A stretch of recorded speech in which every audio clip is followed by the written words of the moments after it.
조합제TV 시청자 여러분 안녕하십니까. 2021년 11월 4일 오후 4시 40분입니다. 윤석열 전 검찰총장은 마치 현직 검찰총장인 것처럼 이 대장동 게이트를 파헤치는데 연일 페이스북을 통해서 아주 날카로운 관점을 제공을 하고 있습니다. 어떻게 보면 수사본부장입니다. 오늘 또 이제는 그분 차례입니다 라는 글을 썼어요.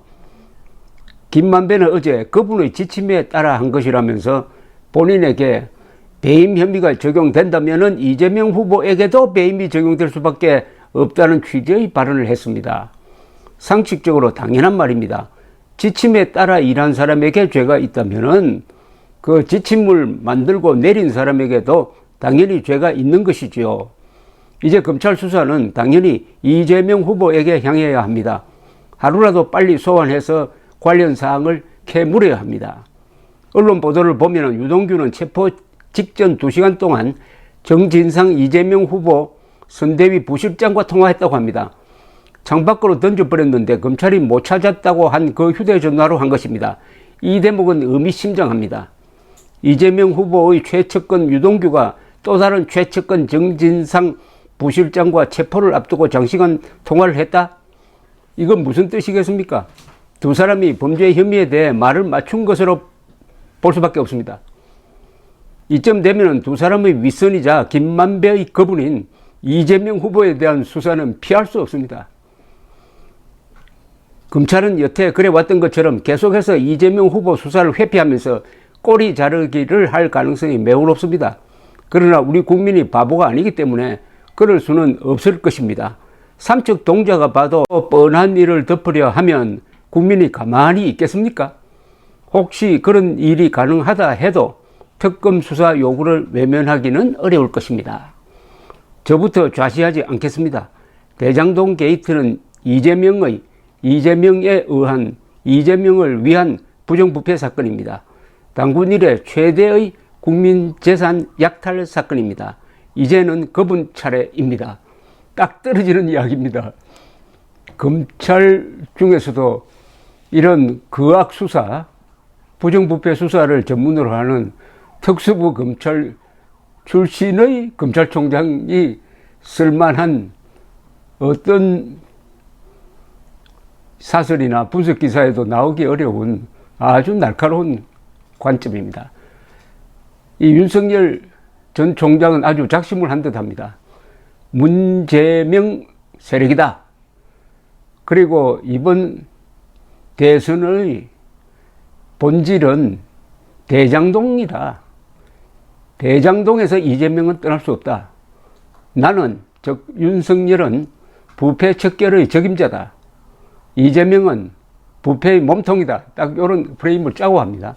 근데 아까 그분 이야기가 왜 나왔느냐 하면은 어제 아주 김만배 그리고 변호인 측에서 아주 묘한 이야기를 했습니다. 이 조선일보 사설이 그 문제를 딱 집어가지고 정리를 잘 했네요. 이걸 소개를 해드리겠습니다. 그분의 방침과 지침에 따랐을 뿐이라는 김만배의 항변이라는 제목의 사설입니다. 김만배 씨가 대장동 개발에 대해 그분의 지침에 따랐을 뿐이라고만 했다. 그분은 이재명 당시 성남시장을 말한다. 김 씨는 유동규 전 성남도시개발공사 기획본부장 등과 공모해 651억 원 이상의 부당 이익을 얻고 그만큼 성남도시개발공사에 손해를 입힌 혐의를 받고 있다. 이들은 민간 사업자에게 더 많은 이익이 가도록 공모 지침서를 만들었다고 한다. 이 혐의에 대해 김 씨는 그분의 행정 지침이나 시가 내놓은 정책에 따른 것이라고 한 것이다. 김 씨의 주장은 당시 공모 지침서가 성남시장의 정책에 맞춰 설계된 것이기 때문에 잘못이 없다는 취지다. 그분은 최선의 행정을 하신 것이라고 했다. 이재명 후보를 옹호한 말이지만 뒤집어 보면 모두 이 시장이 하라는 대로 한 것이고 책임자는 우리가 아니라 이 후보라는 뜻이기도 하다. 실제로 이 후보는 국정감사에서 초과 이익 환수 조항을 안 만든 것은 고정이익을 확보하라는 성남시의 지침 때문에 생긴 일이라 그에 반하는 주장을 하면은 내 지시 위반이 되어서 안 된다고 했다. 초과 이익 환수 배제는 자신의 지침이었다는 것이다. 민간 사업자를 건설사 컨소시엄이 아닌 금융권 컨소시엄으로 제한해달라는 김만배 씨 요구도 관철되었는데 이 후보는 국감에서 건설사가 들어오면 문제될 수 있기 때문에 건설사를 배제하라는 지침을 내렸다고 했다. 초과 이익 환수 배제와 건설사 참여 배제는 김씨 등 극소수 투기 세력이 이익 수천억 원을 독식할 수 있게 만든 핵심 조항이다. 그런데도 검찰 내부에서는 이 후보에 대해 정책적 판단에 대해 배임 혐의를 적용하기 어렵다는 소리가 나온다고 한다. 그렇다면 그 정책적 판단을 따른 김씨 등에게 어떻게 배임 혐의를 적용하나? 이 후보를 수사하지 않으려니 이런 모순이 생긴다. 또 정책적 판단이라도 합리적으로 내린 결정이어야 한다.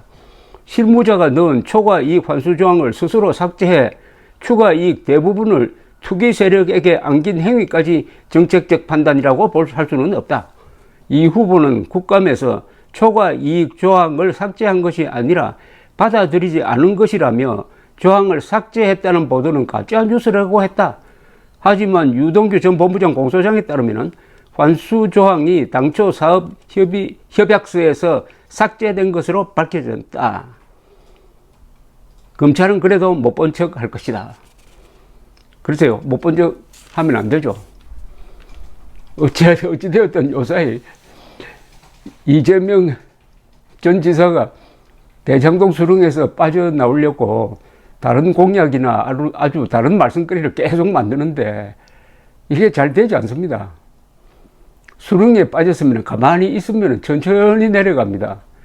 그러는 사이에 헤쳐나올 기회를 잡을 수가 있는데 저렇게 계속 몸부림치면 더 빨리 내려가는 거죠. 사실 내년 3월 9일 선거는 3월 9일 결정되는 게 아닙니다.